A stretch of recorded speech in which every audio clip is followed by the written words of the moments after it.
I came in the office today on Monday morning and the office felt busy. Our campus here felt busy, and I think it's a sign that people are being productive. We see the short-term productivity benefits of an extra hour off the commute. We don't see the longer-term, more debilitating impact on learning, culture, creativity that come from having a workforce that's far too separate. Personal productivity is not the only measure of business success. Business is about how you solve problems, and I think you can do that better more often if you're together.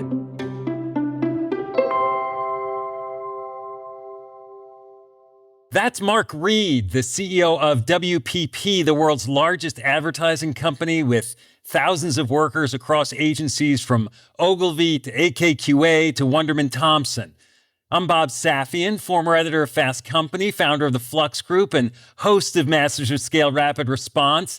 I wanted to talk with Mark because controversies over return to office versus remote work have never been hotter, and ad firms like WPP are wrestling with mandates, possible penalties, and cultural impacts.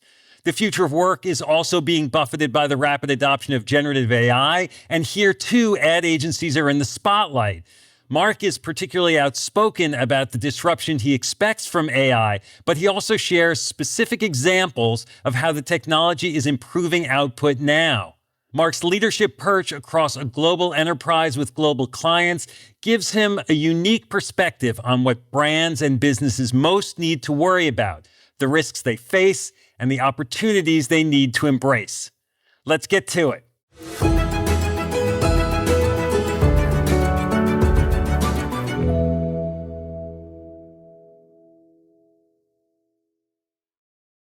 I'm Bob Safian, and I'm here with Mark Read, the CEO of advertising giant WPP. Mark, thanks for joining us. Thank you, Bob, and great to be with you today.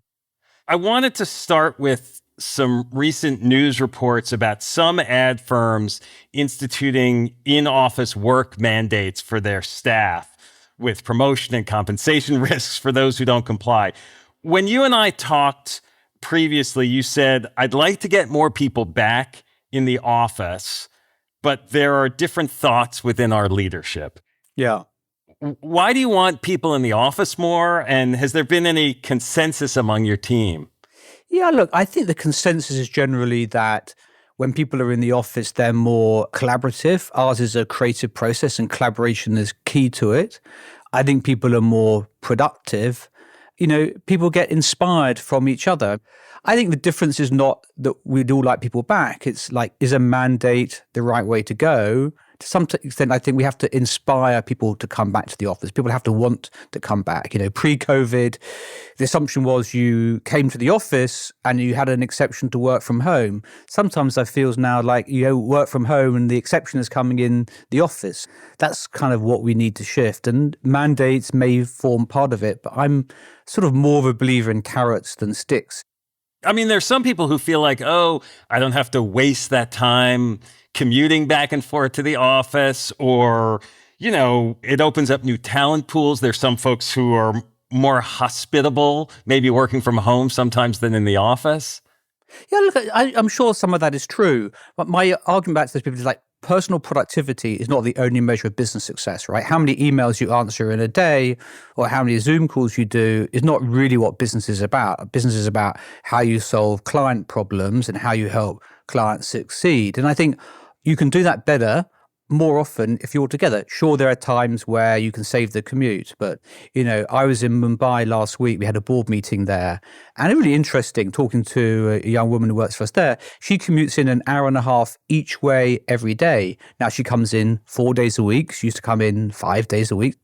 But I thought I'd pull our office statistics, to give us some fact on this. Shanghai, we're running at 75%. Mumbai, 64% average occupancy. Here in London, 52%. Milan, 45%. And New York, 24%. And in the US, I'd say we vary between 15 to 25% occupancy. I think we should be in the office more often in New York. And I think talking to my colleagues and other business leaders in Mumbai, they worry about the competitiveness of US business given the attendance in the office, I would say, to be polite. I mean, that gap is kind of extraordinary in different locations. It's amazing, isn't it? My experience of working in America is it used to be a little bit of a sort of FaceTime culture, right? And I think people learned in COVID they could get back control of their time. And I think that people are reluctant to give it. So we have to have a different contract, emotional contract with our employees. I'm not one of these people that says you have to be in the office 5 days a week. And, I think we have to give people flexibility, but we need to get somewhere closer to London than we are today in New York. Don't you save money if you don't have people in the office? In other words, if you don't have as much office space, I mean, financially, is it better for the business? Yeah, we save some money, but if you staff your offices to be busy 3 days a week and it seems everyone wants to come in Tuesday, Wednesday, Thursday, actually is massively inefficient. We have these buildings empty 4 days a week. But I think the big thing is around building a company's culture and, how do we train young people? Most of the things I learned in my job, I learned from people around me, overhearing, being in meetings, seeing how they dealt with situations. That doesn't happen on a Zoom call from home. We see the short-term productivity benefits of an extra hour off the commute. We don't see the longer-term sort of more debilitating impact on learning, culture, creativity that come from having a workforce that's far too separate. For some workers, the message that they sometimes receive when they hear, oh, you have to come into the office is, oh, I don't trust you that you're working hard enough. How do you balance that sort of trust and what your relationship is with your team? I mean, that's why, in one part, why we haven't done a mandate.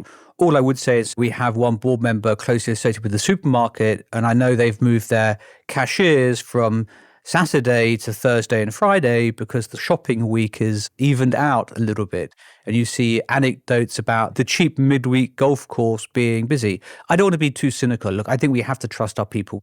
And I guess there's a subtext I'm hearing in your words about the number of hours worked is not really the measure. And the magic sometimes comes in those moments when we're together in the office. It's not about the number of emails you answer.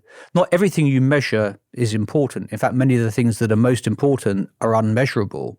There was a time where, frankly, coming into work, well, you came in because you liked your colleagues, and I don't think, we should all be sort of locked away at home, on our own all day long either. I don't think that's healthy for people.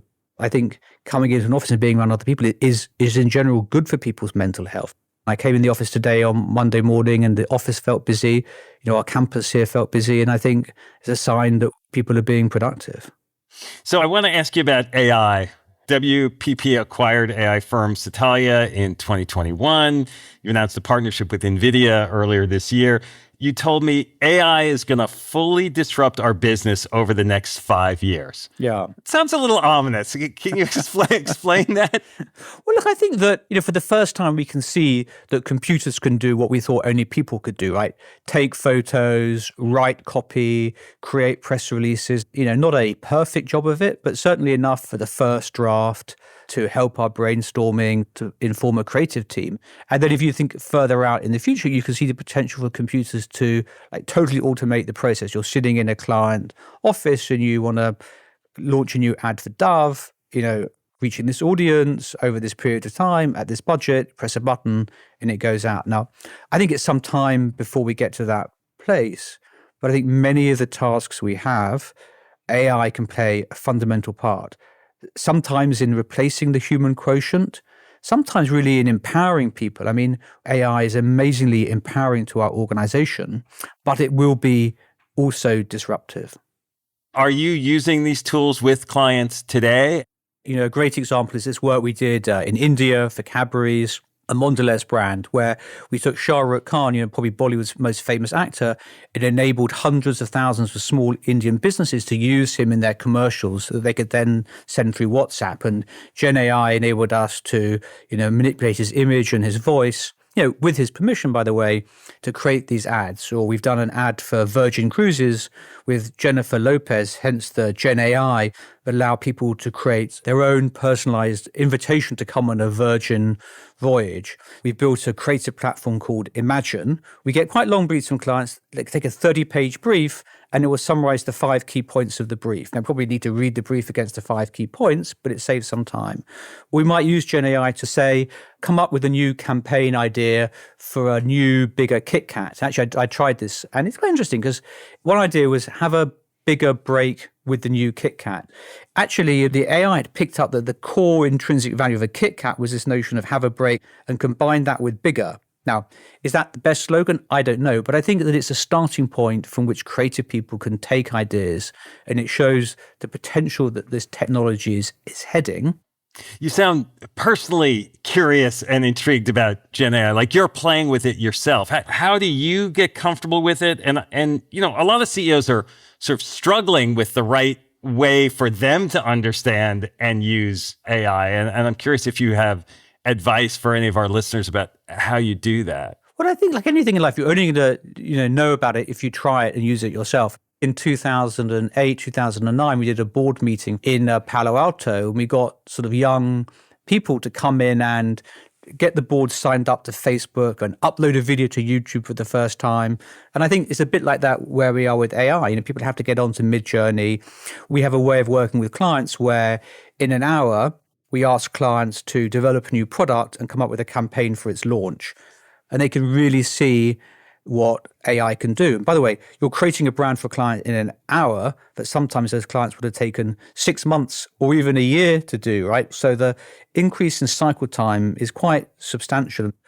When you do that, you see what the technology is really good at. It's really good at coming up with ideas, but it doesn't really know what's a good idea and what's a bad idea, right? The other thing it doesn't know is that often in our business, the trick isn't answering the brief. The trick is that the right brief or the wrong brief, right? Because clients come to you with one thing, but actually something else is better. And my best example of this is some work we did in Australia. So clients came to us, we've got these free-range eggs, the chickens roam over, acres of land, they're very healthy, lead happy lives, and the eggs taste great. Can we do an outdoor campaign in Sydney to promote them? So we put that in the creative department, and actually a young woman in the creative department said, you know what, how about this? She said, in Australia, on every egg, you have to print the date the egg was laid. What about if we printed the number of steps the chicken took in laying the egg? So the team designed this Fitbit, they strapped it to the back of the chicken, and they calculated the chicken would take 4,500 steps. They could print the number easily on the eggs. And this idea really captured everyone's imagination. The eggs flew off the shelf. It really brought to life what they were doing. But the answer was a totally different answer from the brief we got, right? Now, AI will come up with a fantastic poster. It's not going to tell you to strap a Fitbit to the back of the chicken, The vision of a chicken with a Fitbit on its back is hard to shake, but so are the lessons about AI's impact and the vast gap between in-office numbers in the US versus elsewhere. Coming up, we'll hear Mark's insights on optimism versus delusion, the new risks in being a purposeful company, and more. Before the break, we heard the CEO of WPP, Mark Read, make the case for more in-office work and for more reliance on AI. Now we delve into leadership challenges about managing a workforce amid disruption and the rising complications of leaning into purpose. Plus, the line between optimism and delusion, and his AI strategy over 3 months, 12 months, and 5 years. We were talking earlier about encouraging people to come back to the office, and some of the conversation about AI also makes people who are workers uneasy. Do you hear back from your team concerns about what AI will mean for their jobs? We've got to embrace these tools. We know what jobs they will disrupt, but we don't know what jobs AI will create. And I'm sure it will create many, many jobs. If I look at WPP, probably half the jobs inside the company didn't exist 20 years ago. We didn't have social media managers. We didn't have programmatic media managers. We didn't have search engine optimizers. I could go on, e-commerce people. Net, will we have more people or fewer people in the future? I think the jury is out on that. Group M, our media business, has been most impacted by technology, has seen its employment grow quite strongly over the last 10 years because, technology needs people to manage. No one wants to let these computers totally go off on their own. And so the computers tend to cut problems down into finer and finer things that need more and more people to manage. One of your colleagues said to me about you, he said he's a details person, which he meant in a good way. And I'm curious, what does that mean to you and how you balance between details and strategy as a leader so you don't get pulled into the weeds, but you stay informed about what's going on? Yeah, I think my job is to give people a sense of direction about where we're headed, but also understand whether or not we're getting there. I mean, I think I'm quite a sort of practical person, so I need to understand how these things work in practice. I sort of like to think about it as curiosity as much as being in the detail. People sort of panic a lot about the future, and I think we're an industry that has demonstrated its ability to weather a lot of disruption. I mean, what makes running WPP so fascinating is we deal with many of the world's largest organizations, dealing with some of the most difficult issues in society around purpose, and guiding clients on tricky reputational decisions. And at the same time, we're coming up with sort of creative ideas that really engage consumers sort of at the intersection of, fashion and entertainment and music. We have 7,500 people in China, 10,500 people in India, fantastic business in South Africa, Brazil. That global reach may make WPP hard to manage, but it's fantastic power to our clients. I mean, running a business the size of WPP, every day you could find things going on in your business like, oh, that's a disaster. And you could find things that, oh, that's great. Like, how do you know what the balance of those things are?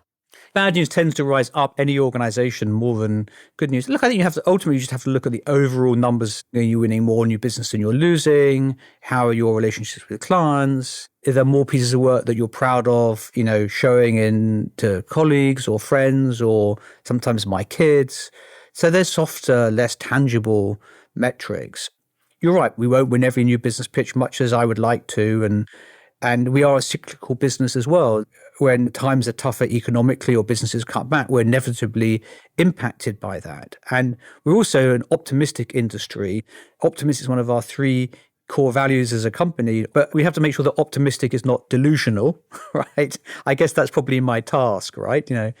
Let's not be delusional about things, and let's just bring a sense of sort of reality. When we talked last time, you brought up purpose and the sort of the challenge over the last year that has grown for brands, clients who are thinking or forced to take positions on societal issues. Those 2 words you use, thinking and forced. That's the interesting thing, isn't it? I mean, I think there was a time during COVID where everyone said companies need to lean into their purpose. They need to do the right thing. And I think, the Bud Light moment was in some ways a turning point that made CMOs and CEOs realize that there was no easy out in this purpose conversation. You couldn't appeal to one group without thinking through, is that really what I want to say? Is that really the right way to achieve my marketing goals?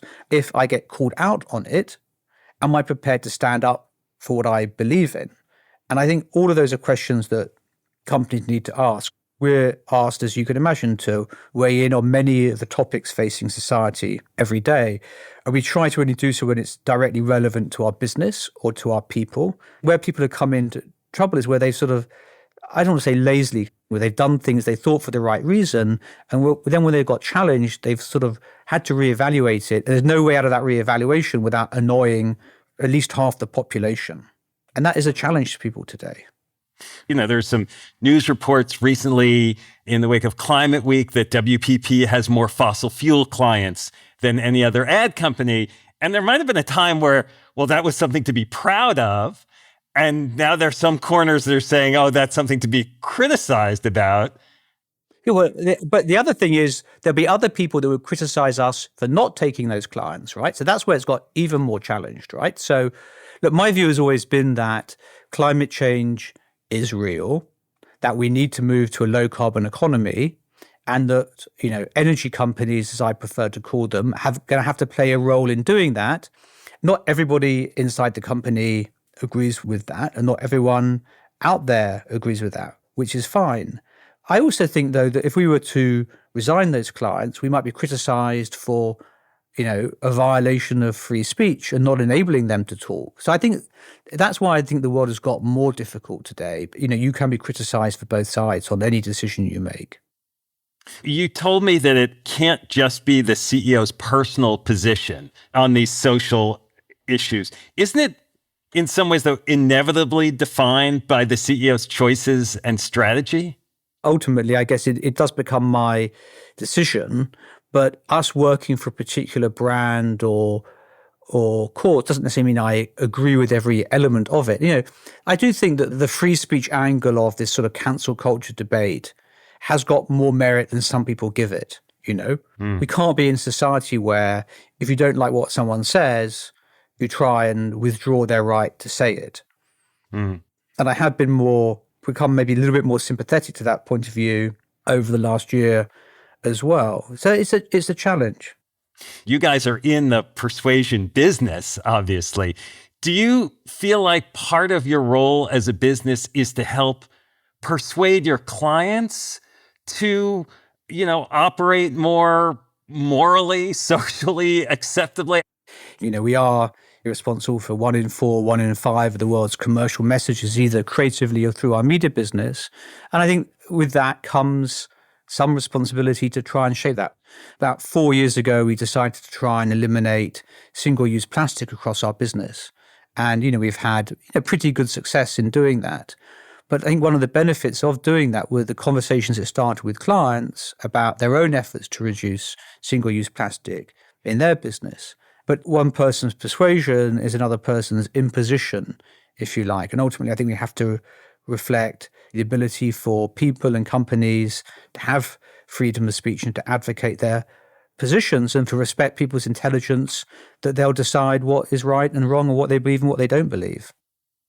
What's at stake for you in the choices you're making? I think the biggest challenge we have is figuring out the sort of the impact of AI on our business, in the next 3 months, the next year, and the next 5 years. How do we have conversation with clients about how to use this in their business? How do we build AI into the services we offer clients in a way that will keep us competitive? If we spend too much time focusing on 3 months, we'll forget the future. Too much time focusing on the future, we won't be able to deliver in the short run. Now, what makes me positive is every week someone sends me a new campaign using AI. Sometimes I think, oh my God, there's all these disconnected things going on. But you have to live with some level of sort of disconnection. And I think the fact that people are embracing it is probably better than me trying to sort of control it from the center. You have a tolerance for some messiness in this evolution. Maybe too much tolerance, but I think that you have to let 1,000 flowers blossom. And the sort of people that work at WPP are kind of innovative, curious people. So the best way to motivate them is to let them do things. And then you have to say, well, okay, these are things where we're really going to focus our effort. And these are things where we're really going to make an investment. And I think that's sort of the place we're at today. Well, Mark, this has been great. Thanks so much. Thank you, Bob, and thanks for having me on.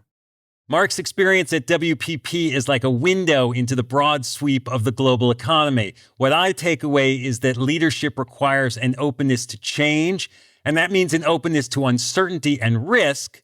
What's required is thoughtfulness about those risks, embracing optimism without delusion, and knowing what principles, values, and practices you're committed to standing behind no matter what. I'm Bob Safian. Thanks for listening. Masters of Scale Rapid Response is a Wait What original. I'm Bob Safian, your host and Masters of Scale's editor-at-large. Our executive producers are June Cohen, Darren Triff, and Chris McLeod. Our chief content officer and interim president is Lori Hoffman. Our producers are Chris Gauthier, Masha Makutonina, Adam Skuse, Alex Morris, and Tucker Legursky. Our music director is Ryan Holiday. Original music by Eduardo Rivera, Ryan Holiday, and Daniel Nissenbaum. Sound design and audio editing by Keith J. Nelson, Stephen Davies, Liam Jenkins, and Andrew Nault. Mixing and mastering by Aaron Bastinelli and Brian Pugh.